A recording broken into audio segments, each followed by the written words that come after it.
All right, we'll go ahead and get started. Well, good afternoon, everyone.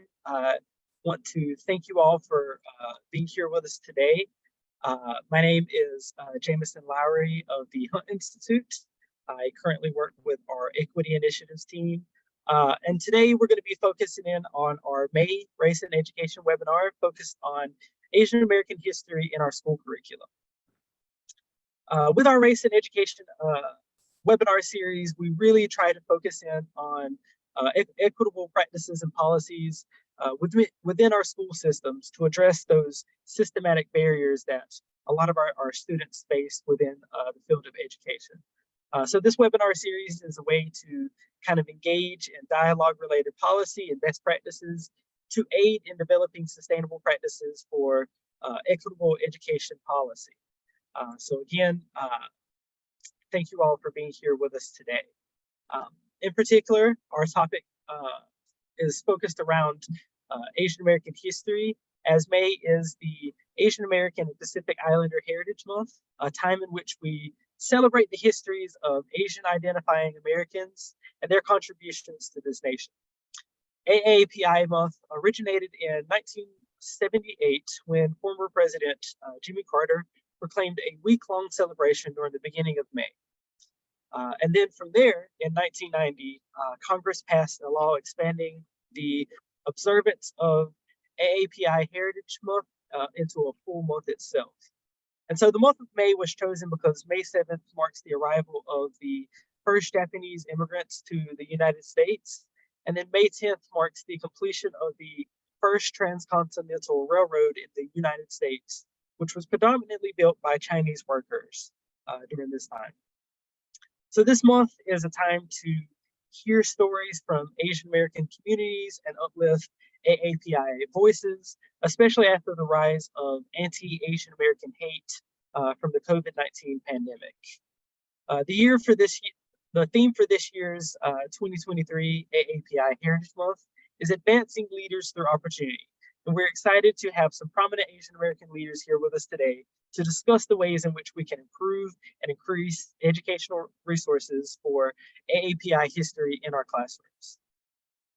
So firstly, we are delighted to welcome Chavi Koneru, who is the co-founder and executive director of the North Carolina Asian Americans Together organization. As a North Carolina native, Chavi has both a personal and legal background working with Asian American communities in the States.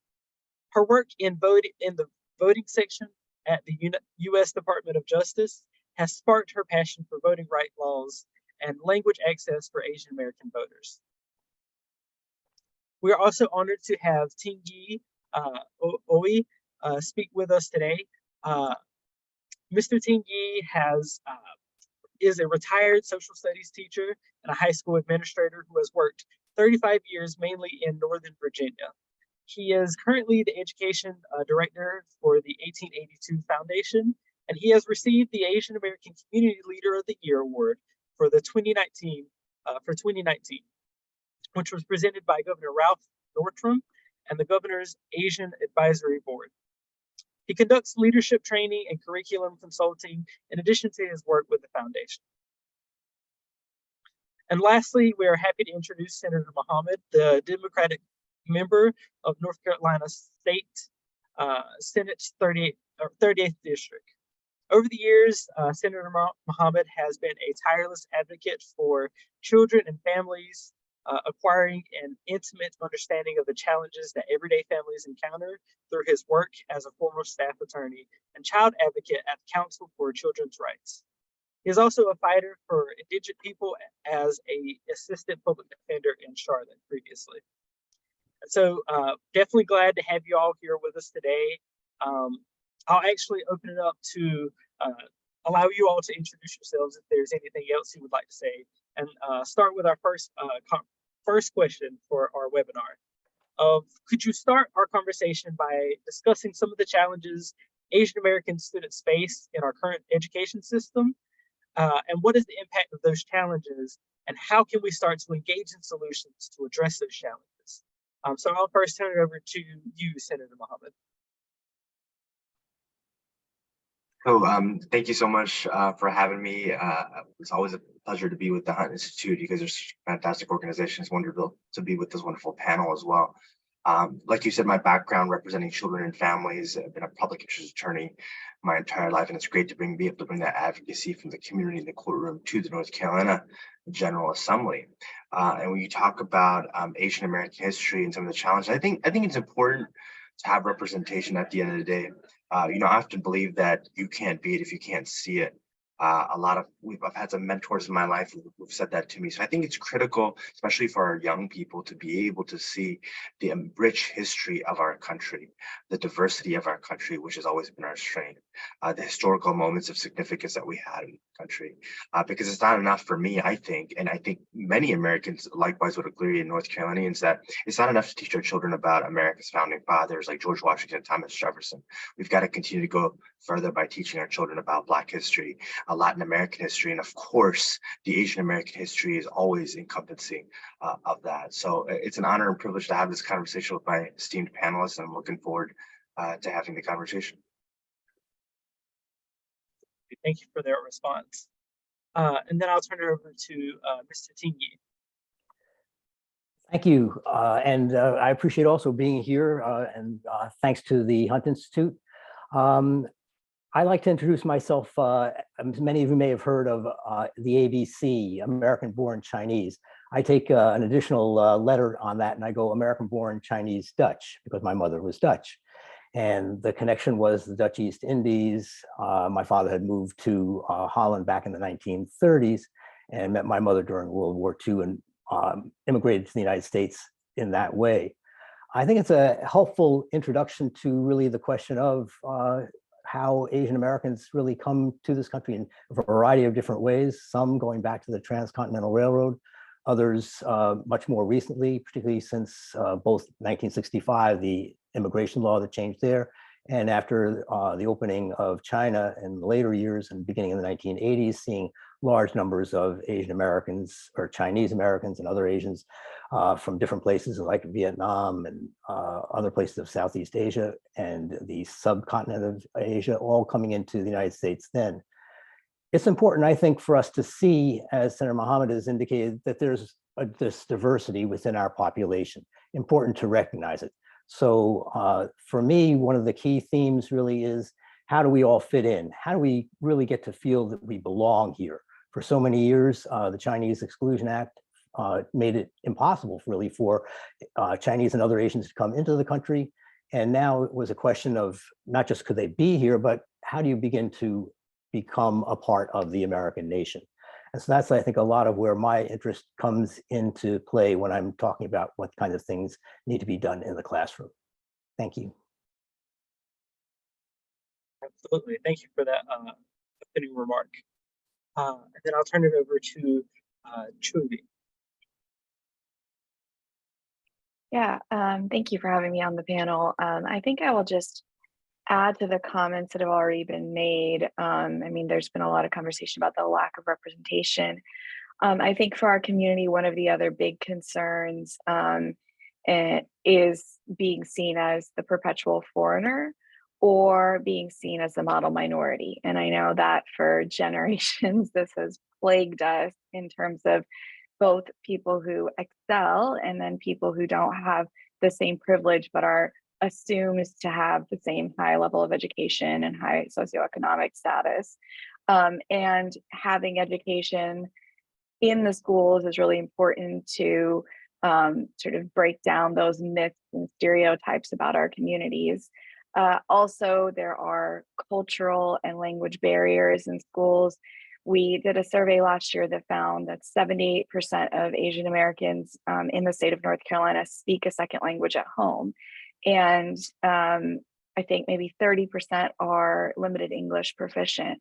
So those are all things that get addressed by better education about our communities. And then, I mean, just to tell you a little story about my personal experience with this lack of representation, about 30 years ago, I was attending elementary school in North Carolina where we were not being taught about our communities. In fact, I did not know what my race was, and I did not understand or associate with the term Asian at that time, because it was really meant in our communities to describe East Asian folks. And at schools, you weren't being taught about any of these communities. So every year when we got around to Thanksgiving, everyone in my class would start asking me, "Oh, you're Indian. Tell us about what it was like at Thanksgiving." And I would try to explain that, "Oh, I'm not that kind of Indian." And it turned into, "Oh, are you a dot or a feather Indian?" And so it became, I have grown up with this extreme hatred of Thanksgiving because of everything I'd have to deal with every year.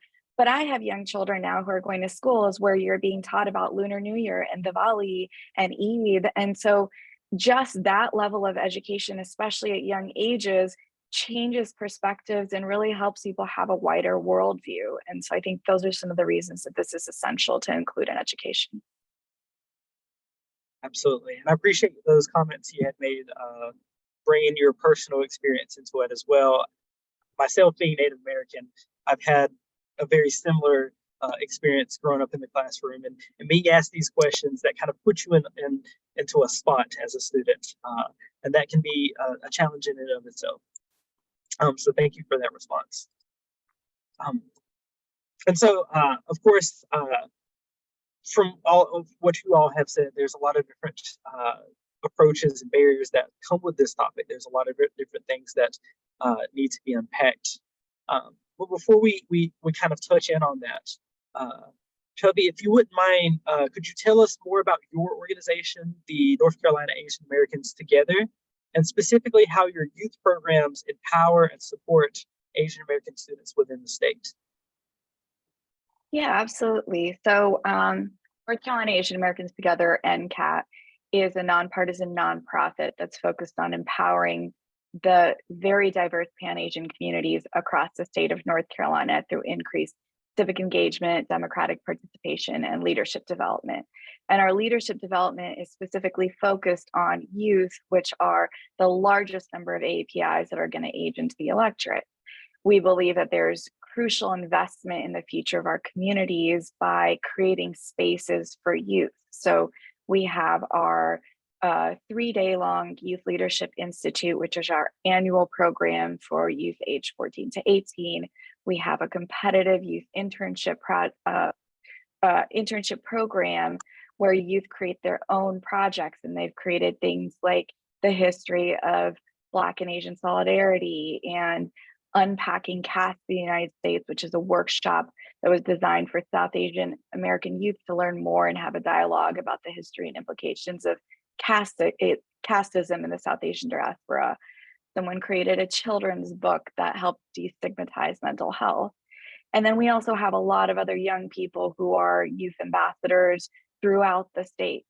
And the impact of these programs is to build cultural pride, a desire to engage with their own communities, and the confidence to use their voices to advocate for change. And, again, sharing a bit of a personal story, the first year that we held this program was the first time that these youth, high school, college age, had ever had a forum like this to discuss social issues, political issues, in a room full of their peers who were of different Asian descents, different Asian ethnicities, but that had sort of been segregated within their communities. And I remember feeling this immense pride for having created this space, but also like a lot of jealousy that it didn't exist when I was younger. And those youth have continued on to, jobs in the world and have kept those bonds that they built in this session. So I think that creating these spaces for youth, not just to build leadership, but to build it with their API identity and to create those bonds with other folks of the same ethnicity, of the same race, is really important. Absolutely. I think there's a lot of different studies and things that show the importance of, students of a certain background being able to talk and communicate and address these social issues with like-minded peers, with peers who share their identity and face a lot of these same issues that they do. And it's wonderful that you all have a program to not only help bring these students together in a space, but also empower them to be leaders within their own community. That's wonderful to hear. And my next question is for Mr. Tingyi.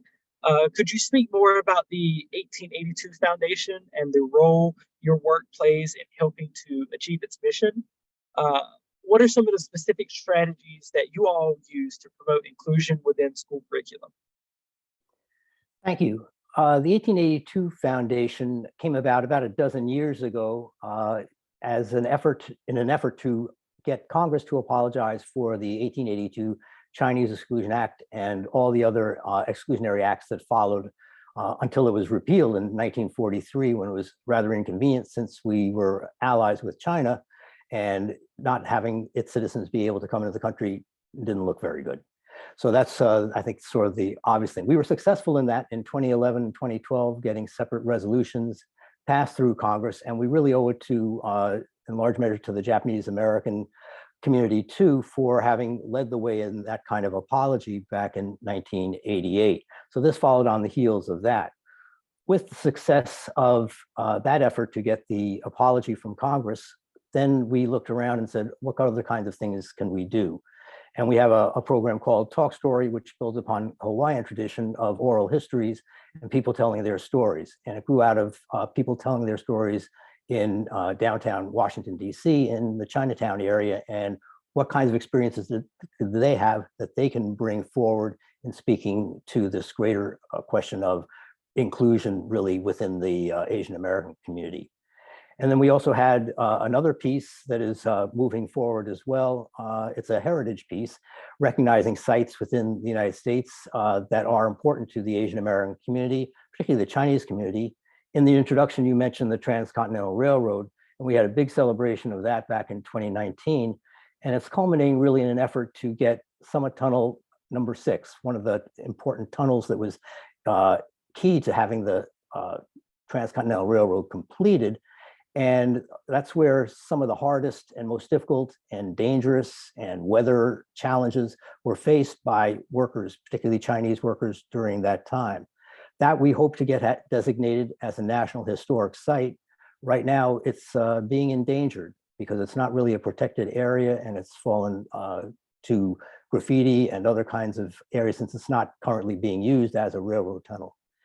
And then the third area is really where I come in for the education component, which is how do we embed information about the Chinese American experience and the Asian American experience into the curriculum.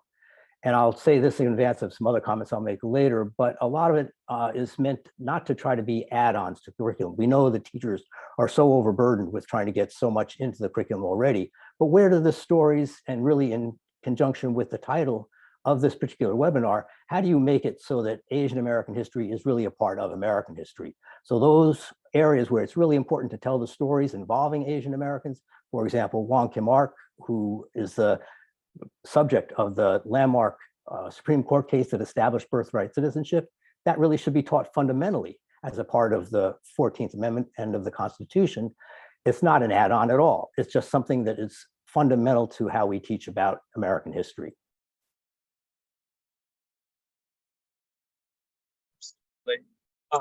And of course, you touched in on why that's so important to have that education in place within our school systems, because oftentimes a lot of folks might not know about these historic sites that are so important to specific communities that are a lot of folks are working to advocate for and make sure they are preserved and taken care of. And education plays a big role in that. So we appreciate the work that you do with your organization to kind of illuminate these places as being so very important. And then I'll turn it over to Senator Mohammed for his first question. Could you tell us a little bit more about your time as a former staff attorney and child advocate at the Council for Children's Rights? How have these experiences informed your work now? Sure. Thank you. Great question. So what I'll say as an Asian American, first of all, is I deeply disappointed my parents. I think joining Chavi by becoming an attorney. That's the first thing, because, as Asian Americans, our parents often want us to become engineers or healthcare professionals. So I joined the legal profession, and I started my legal career in public interest law.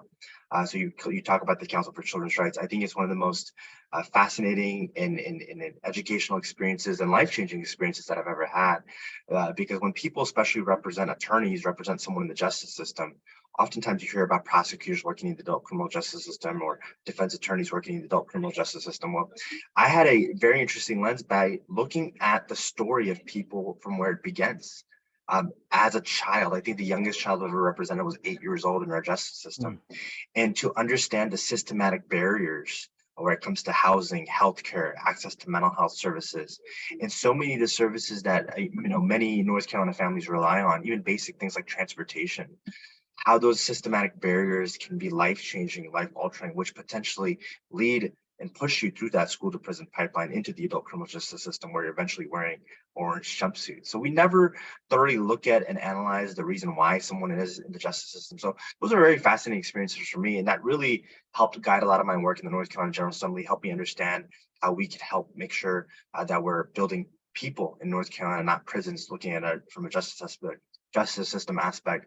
But most importantly, since we're talking about education, from my own experiences, by looking at the consequences of our failure to invest in education, by making sure that our children have a comprehensive understanding of, for example, Asian American history or any type of education, comprehensive quality education, we're really failing our children and pushing them into the criminal justice system by not providing access to resources like early childhood education for every child, quality schools, the diversity in the types of information and learning that they're getting in our school system. All those things contribute to an individual. And I think most importantly, I've realized that if we want to prepare our children for a global economy, those investments really have to be in education. So I'm glad the Hans Institute leads when it comes to education. I'm glad that you're having this conversation also about including Asian American history, because it really helps build a holistic, well-rounded child who's going to end up becoming a citizen of the world. Absolutely. And you really touched in on that piece of if we want to prepare the next generation for engaging with the global economy, to be out there, to really put into this work, there's certain things that needs to be in place, like diversity of thought, like engaging them with their history, with their backgrounds, all these good things. So definitely appreciate that, Senator Mohammed. We'll transition to asking a follow-up question of Chavi. During your time as the executive director of the North Carolina Asian Americans Together, how has your organization addressed a lack of representation for Asian American students in their school curriculum? And what are some of the best practices that can be used to ensure that school curriculum is inclusive? Yeah, first of all, I just want to re-highlight the comment that was made that Asian American history is American history. So a lot of the things that make sense to me now as an adult only make sense because I understand how the history of all these different people play together, work together to get us to where we've been today. So that representation, I know we're focused on APIs, but just to reiterate that representation of all communities of color, all communities that have been left out of history books is essential to our understanding of the world and to appropriate representation.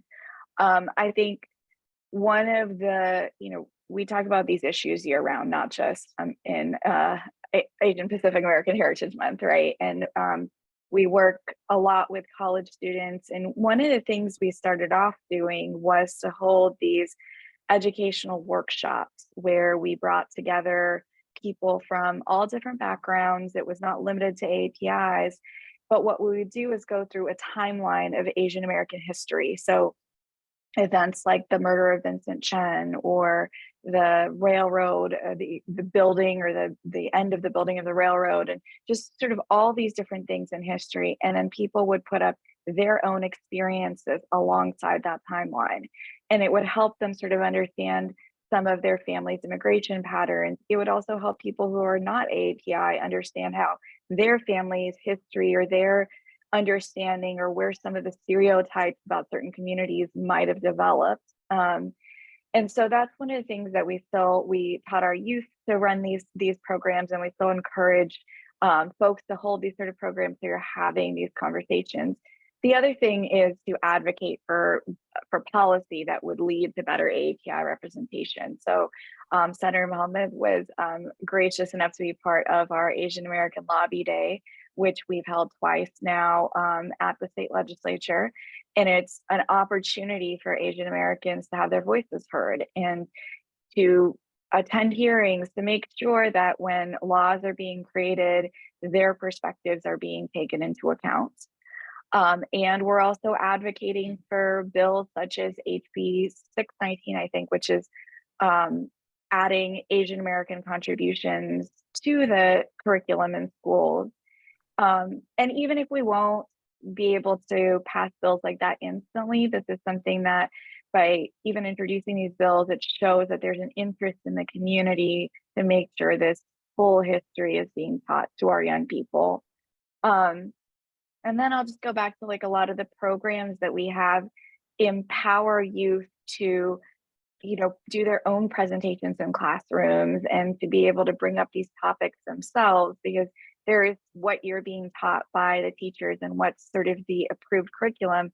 But then so much of the learning also happens from the other students in the classroom and what they're bringing to the table. And we're hoping that we've equipped our youth with enough resources so that they can also educate themselves, their peers, and their families.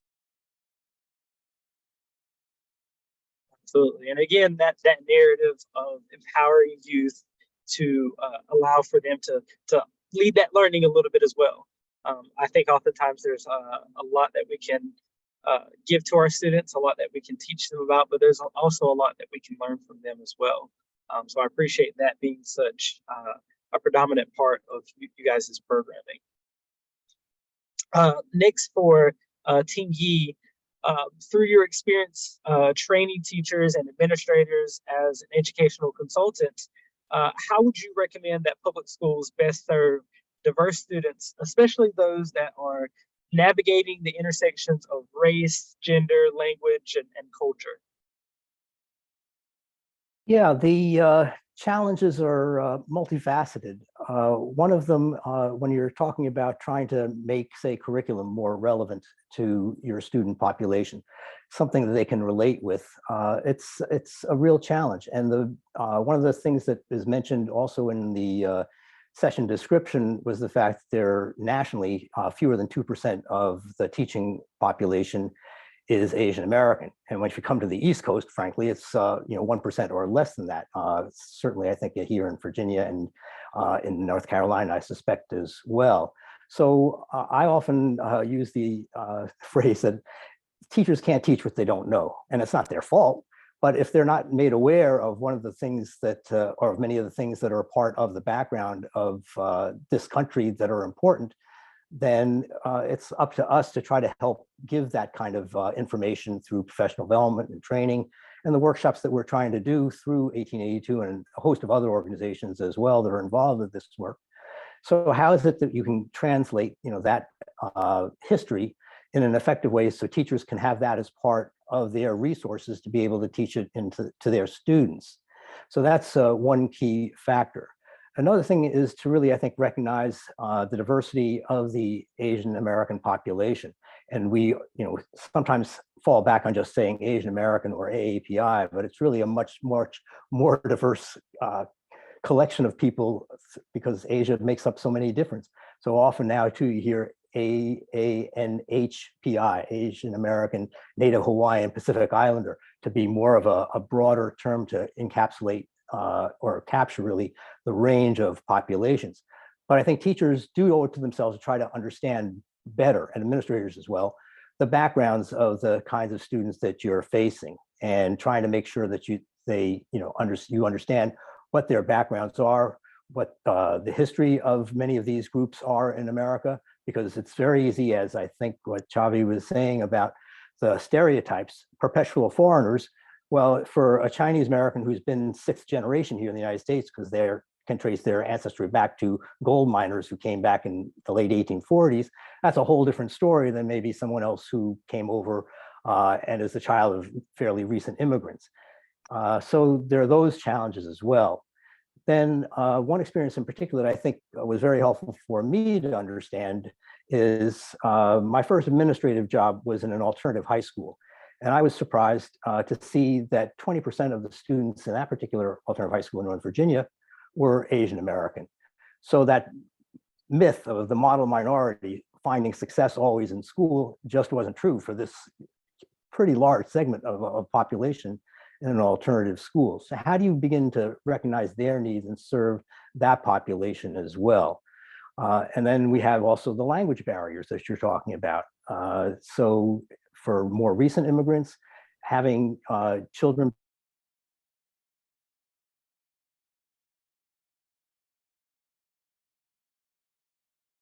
find things within families, for example, where one child may have done very well in school, but another one not, maybe because they came as an older teenager already and having trouble adapting to a new situation, and they did not catch on to the American system as well. So there are all these kinds of things that are really basic to try to help students who have different backgrounds. Something as really as simple as learning how to pronounce names properly and making sure that kids feel comfortable and welcome in your class. Absolutely.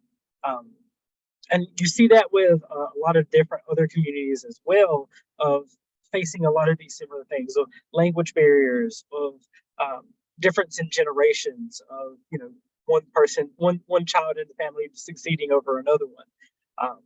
And oftentimes school systems just aren't quite equipped or not equipping their teachers with the skills to be able to tackle these issues and best support their students and empower them.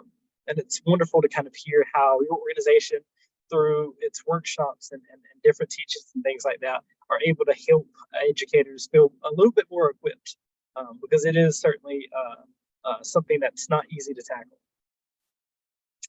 So our next question, before we turn it over to our audience members to answer some of their questions, is for Senator Mohammed. As you might be aware, this past year, Illinois has passed the TEACH Act, which mandates a unit of instruction studying the events of Asian American history, including the history of Asian Americans in Illinois and the Midwest, as well as the contributions of Asian Americans towards advancing civil rights from the 19th century onward. Since the TEACH Act was signed into law in Illinois, more states are writing and passing similar legislation that mandates a unit on Asian American history. How would this mandate affect Asian American students in North Carolina? And what would you say to state legislators who are on the fence about passing a similar bill? Well, obviously we don't have any such mandate as of yet in North Carolina. I know some folks are potentially working on something similar to the legislation in Illinois. But what I will say was what I said earlier. I think America is part of a global economy. And for me as a legislator, as an elected official, yes, I'm proud to be Indian American and Asian American, but at the end of the day, I represent everyone. So it's critical for me to make sure that every single child is successful and is prepared for that global economy.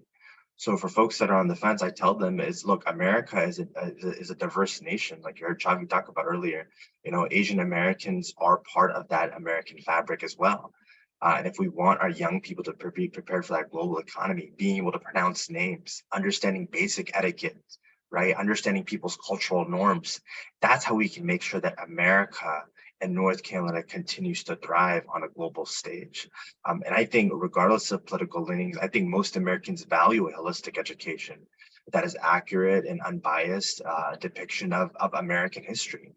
And that includes a diverse background of a number of folks, and also includes, significant events of history, inspirational Asian American historical figures, and all those things that will help enrich our children, help them be more united, build upon it, and also making sure, even especially for Asian American children, so that they understand that they too belong in the American fabric, that they're not the other, that they're no different than anyone else in their classroom or their school or university, and that at the end of the day, we're America, and this is America. diverse background, diverse faiths, diverse races, diversity of thought and cultures. That is what makes us beautiful. That is what makes America stand out from the rest of the world. So if we're going to be successful on a global stage, if North Carolina is going to be successful not only economically in America and globally, then we've got to be able to make strong investments in education, but also making sure that we are looking at Asian American history and all types of history. So we're preparing these kids for that global economy. And I don't think anybody would oppose that, because I think as elected leaders, we want all of our children to succeed. So we're providing them with the tools to understand each other. People talk about listening to understand. So I think education is all about understanding each other as well. Absolutely. And I appreciate that response, Senator Mohammed, because it really highlights that importance of education once again. Like you said, a lot of folks want to encourage that kind of diversity of thought, and making sure that we all understand fully what that history all entails. And I appreciate your response to that question. And I also want to open it up to Mr. Yi. I know with some of your prior work, you were actually related to this bill over in Illinois, and just wanted to give you the opportunity to respond to this question as well. Thanks. Yeah, I have kind of mixed feelings about the legislative mandates to having them be the vehicle for bringing in, say, Asian American studies or other things. They're both pluses and minuses. Certainly, it builds the awareness of the need for this kind of education. But most of these bills, their implementation is on down the road. For example, 2029 is the year that California is supposed to fully have its ethnic studies program in place. That doesn't mean that other districts can't do something sooner. But the fact of the matter is these things take a long time. Committees are set up for developing curricula, and lots of other things have to take place.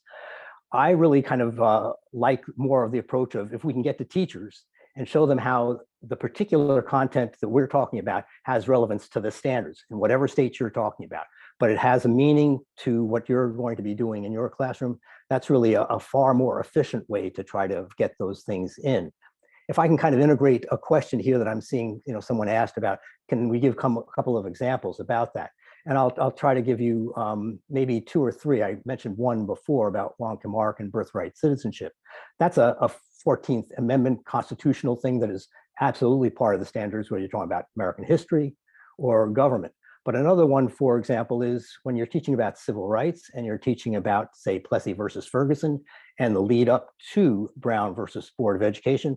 There's another case that comes out of the Mississippi Delta called Gong Lum versus Rice, 1927. It was the first open challenge to Plessy versus Ferguson. It wasn't successful, but if you're talking about the context, and again, this is not add-on history, this is stuff that can be part and parcel of what you're doing there. But this was a Chinese family that wanted their children to attend the white school in Mississippi.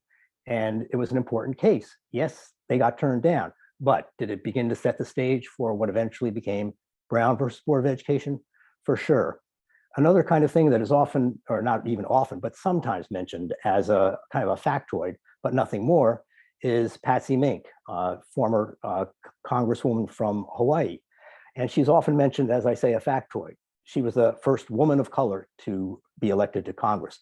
Yeah, that's true, but it really diminishes her status as someone much more important, because she's also considered the mother of Title IX, which affects everybody in high school and college, and all the ways in which we have tried to gain equality for women. So these are the kinds of things where we can build in this kind of experience into the curriculum and really help teachers also to broaden their curriculum in a way that is more inclusive of Asian Americans. So I think I'll leave it right there for now and come back to maybe some other points as we go on. Absolutely, and I appreciate you kind of giving us those examples because it shows there is a lot of history and there's a lot of different things to include, and how we go about presenting that history is important as well. So that it's not just something that's just kind of brushed over or looked over by our students. And so turning over to some of the questions that our audience members have submitted. Our first one comes from Michael Kim, who says that They are the only AAPI member of their organization. There used to be one of two, and it's lonely to say the least. But he wants to know from you all, what do you recommend as resources, networks, affiliations, etc., to find affinity spaces and connect with other AAPI leaders? And then additionally, how can this person also help others, especially with youth or the next generation, while they're still learning and growing themselves? And I'll turn it over to Chavi and Senator Mohammed for maybe any insight that you all might have. Well, I can absolutely relate to that. So one option would be to start your own nonprofit where you hire all AAPI staff and then you're surrounded by agents. But barring that, there are lots of professional networks even that are pretty active in North Carolina and other states. There are social networks. So even if there's not a lot of Asian Americans in your workspace, there are ways to connect with others that are in the same sector as you, or people of the same age range. I know that there's some that are specifically for AAPI women in leadership positions, or AAPI women in business. So I think there's definitely some ways to do that. They also have events, so you can always go to an event and get to meet some people. And worst case scenario, start a network of your own. I mean, you said there's one other person. Well, I'm sure you can grow it from the two of you to other people at other organizations, other companies that are also feeling isolated in the same way. I think also, even I've noticed with companies that have a small number of APIs, if you suggest to management that for your DI presentations or whatever they do, the lunch and learns, maybe having someone that can come and speak about Asian American history or something else that also helps your colleagues that are not AAPI have a better understanding of where you might be coming from. And then in terms of supporting and connecting with youth, I would say more of the same. I mean, there's so many youth out there that are just eager for opportunities to learn from other Asian Americans who are in the professional world. So connecting with students through the school, career counselors who might be able to identify students that are interested in the career that you have, finding opportunities to mentor students. Those are some of the ideas that are coming to the top of my head. But if you are in North Carolina, please connect with our organization. We're always happy to help with things like that. I'll pass it to Senator Mohammed. Oh, I think Chavi covered it, but I think that's the point, especially when you say that there's very few people or just you. I think that's why this type of curriculum, this type of information is so critical, so people can understand who they are in their own background, instead of being taught about other people all the time and who other people are, but being able to celebrate who you are and your identity, so you can hopefully affiliate with more organizations or potentially create more organizations. Because you heard Chavi list some, but even if we don't have as many, hopefully folks are motivated to create those types of organizations, especially for the upcoming generation, so they can be proud of their identity, who they are, their cultural background. I think that's the whole point of this discussion. That means that we've got a lot more work to do. And I also want to give Mr. Tighe the opportunity to respond as well. Yeah, I really appreciate those comments, and I'll try to introduce maybe a few other ways in which this advocacy can come about. I found actually that just in working with students, and through 1882, we've had actually a number of students come forward asking, what can we do to try to get more AAPI, content into our school's curriculum? And that's been a really very, very effective means of doing it. Kids from California, from North Carolina, from Virginia here in particular, and Maryland. These have been kind of the Sikh community in Maryland, for example, has been a tremendously powerful driving force in raising awareness about the need for AAPI studies. Then there's also another avenue through the State Board of Education in Virginia that we had quite a bit of success with in the past. I would have to say honestly that we're not seeing that kind of momentum in our state right at the moment, But back in 2021, we were able to have a 3-part series that was put out through the network of the State Board of Education through social studies to try to reach teachers and, one, tell them about the importance of including AAPI studies as American history, 2, giving them some of the basic groundwork they need of the content and how to get it, and 3rd, we had some practical demonstrations by teachers who were already doing it. So this was a 3-phase thing that was sponsored by the State Board. It got recorded. It's available to teachers in the Commonwealth if they can get back to it in one form or another. We've also worked with Virginia Humanities, which is the Humanities Council for the state of Virginia. And we've received 1882 2 grants to do teacher training through that, and using film as a vehicle in one case, and another one was straight teacher workshops to help bring this kind of learning to teachers and how to incorporate it into the curriculum. So there are all sorts of ways, parent groups too, once they get excited about something, that they can begin to make a difference in their communities. Absolutely. And our next question comes from Elizabeth Jan, who asks, how can we best demonstrate allyship with other communities of color in instances where educational policies may be used to divide people from one another? And they listed an example with Florida banning African-American history, but mandating AAPI history. If anybody feels comfortable answering that. I mean, I'll just say, look, we've got to be able to support each other at the end of the day. There are obviously folks who are trying to erase people's history and their background and who they are for very strategic reasons, and that's absolutely wrong. Again, we should be encouraging diversity of thought, diversity in culture, diversity of knowledge, and getting to know one another so we can understand each other, especially so we can be a kinder world. And that's one of the biggest problems right now. So I think being unified, regardless of your race or your cultural background, it's important to support each other, uplift one another, and to encourage each other's history not be wiped out of our history books. Absolutely, I appreciate that response, Senator Mohammed. Yeah, I would just add to that by saying that this is a tactic that's been used for a long time. I mean, the model minority myth came from wanting to divide our community from other communities of color.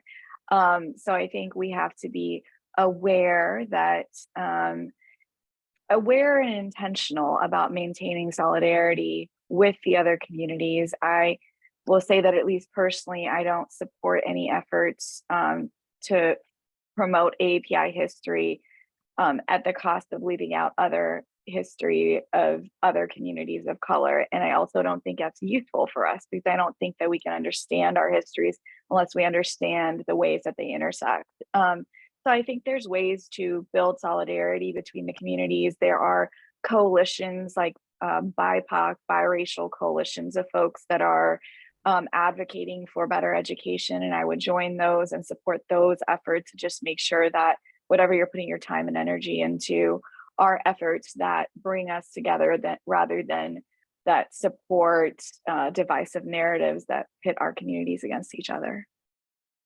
Absolutely, thank you. May I add, one comment to Senator Mohammed's, or maybe his bailiwick in terms of, legislative approaches too. One thing, and I don't know if North Carolina did a similar thing here, but there were 2 resolutions that we sponsored and helped get sponsored in Virginia that recognized accomplishments of Asian Americans. One was in 2019 with the 150th anniversary of the completion of the Transcontinental Railroad, and trying to put it in the context of looking at really what a monumental technological and achievement this really was, and bringing the country together. So this was something that was passed unanimously through the General Assembly. A couple of years prior to that, we took the case of Fred Korematsu, which was the case that he was the one who had challenged the Japanese American incarceration, would not go to an incarceration camp, and then was found guilty back in World War II for that. But it was his case back in the 1980s that led to the apology for Japanese Americans. That case had become kind of a movement for recognizing his birthday, Fred Korematsu Day, as a day in which we remember that particular event. both those events passed, unanimously as resolutions, but they also, I think, highlight a kind of a way to get into discussing those things. And part of the way those resolutions were written is these now need to be taught in the Virginia schools. That's part of the deal. So you can't just ignore that and pretend that these things really weren't part of our history as well. And they are important landmark cases and decisions and events that really need to be explored. Absolutely. You take the opportunity to highlight these momentous kind of events and things that happened, and then use that to really expand it and talk about the contributions of Asian Americans to not just the state of Virginia, but to the United States overall. I think that's a great way to kind of highlight how to advocate for change. Our next question comes from an anonymous attendee who asked, how do you recommend that individuals get involved in the push for systematic change? And listed an example of supporting any proposed state legislation on AAPI NH curriculum.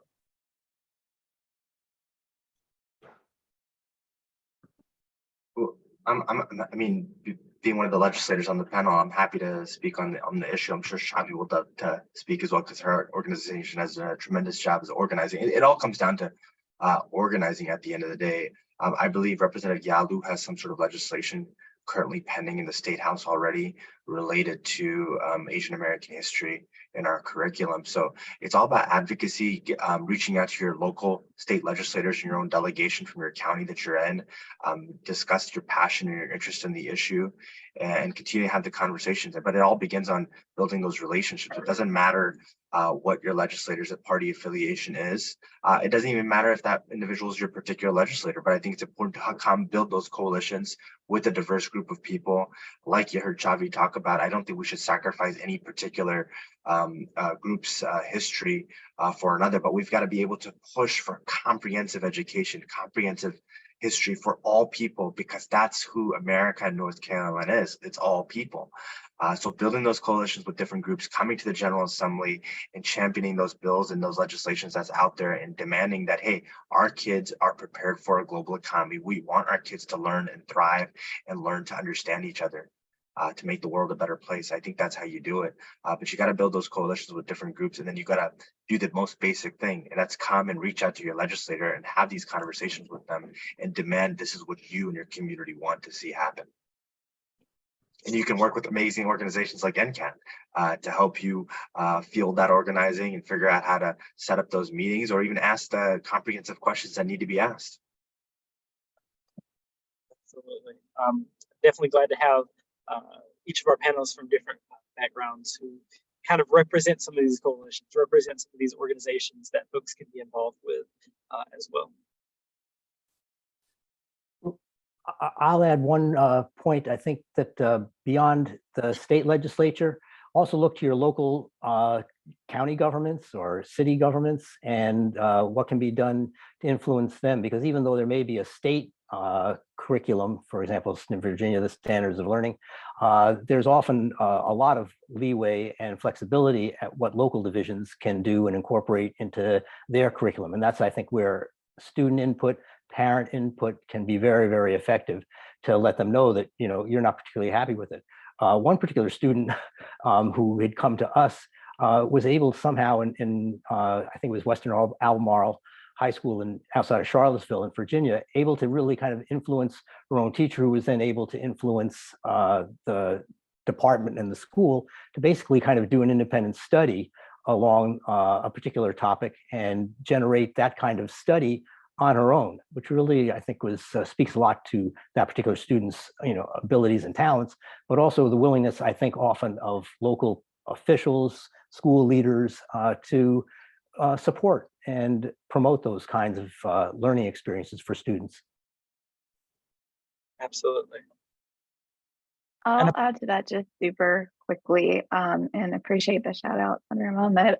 Definitely, please come to us. But in addition to that, so we do have 4 API legislators in our state ledge here in North Carolina now. I know Virginia has several as well. So definitely reach out to them. But I would also just remind folks to support the youth. There are youth in literally every state in this country that are leading this effort. And so let's not recreate the wheel. Let's support the work that they're doing, especially college students. So just wanted to add that. Absolutely. I think that's such a wonderful and kind of powerful point to kind of bring our conversation to a close as we talk about the importance of this history and why it matters to our youth and those folks who are younger. Because honestly, they are the ones who are doing a lot of this work already and going to continue to do a lot of this work and be in these positions where they can advocate for that change or enact policy change. So thank you all for your responses to all of our questions today and to our audience members. I'm sure they definitely appreciate hearing each of your, not only your personal experiences, but your background and how you're able to bring yourself into this conversation and push for change to better your communities. So absolutely appreciate you all coming and speaking with us today. Now, as we bring things to a close, I'd like to encourage our audience members to definitely check out some of our other webinars that we offer as an institute. Our next webinar is with our early efforts team, where we are partnering with the Center on the Developing Child over at Harvard University to talk about how the environment we create shapes the foundations of early development. So feel free to register for those events and keep up to date with some of our other webinars. Our next webinar in June will focus on LGBTQ students and supporting them within the school systems and things like that. But again, thank you to our wonderful panelists for being here today. We appreciated you all taking the time to talk to us a little bit about this particular topic. So thank you, and hope you all have a good rest of your day. Y'all take care. Thank you. Thank you.